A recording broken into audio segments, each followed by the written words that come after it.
તકલીફ તો છે જ બધાયને.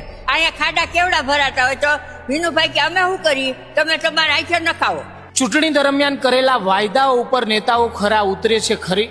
ના, એ વાત કરે એ પ્રમાણે હાલતા નથી. ચૂંટણી ટાણે આવે પછી નથી આવતા. અવર રાજકોટની ટીમ આવી પહોંચી છે ને વોર્ડ નંબર 17 ના એક ગાર્ડન ની અંદર સૌપ્રથમ આપણે તેમની જોડે વાત કરીશું. તમારા વિસ્તારમાં સુવિધા કેવી છે? એમ ટાઈમે પાણી આવે છે?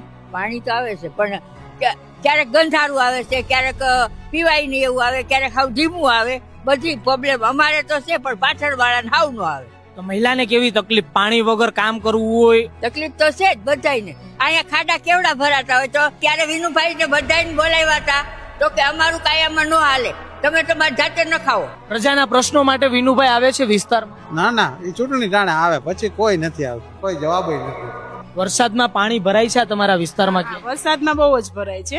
જાજો વરસાદ હોય ત્યારે 3-4 દિવસ અમે બહાર ન નીકળી શકે. નદી જેવું થઈ જાય છે અમારા સોસાયટીમાં. તમારા વિસ્તારની અંદર સુવિધાઓ કેવી છે બા? પાણી આવે, રોડ વારવા આવે, એ એવું રૂપારું વારી જાય. ગમે એને કઈ તો કોઈ કઈ હરખું કામ તો કોઈ કરતા જ નથી. કિરણબેન, આપના વિસ્તારની અંદર આરોગ્ય કેન્દ્ર આવેલા છે, આની સુવિધા કેવી છે? ટાઈમ ટુ ટાઈમ બધું વ્યવસ્થિત થઈ જાય છે, રસીકરણ વ્યવસ્થિત થાય છે, બધું ટાઈમે ઘરે આવીને કહી જાય છે. પણ એક અમારે એક અહીંયા પાણી ભરાય છે ને એ જ પ્રોબ્લેમ છે. બાકી અમારી સોસાયટીની બધી જ સુવિધા સારી છે.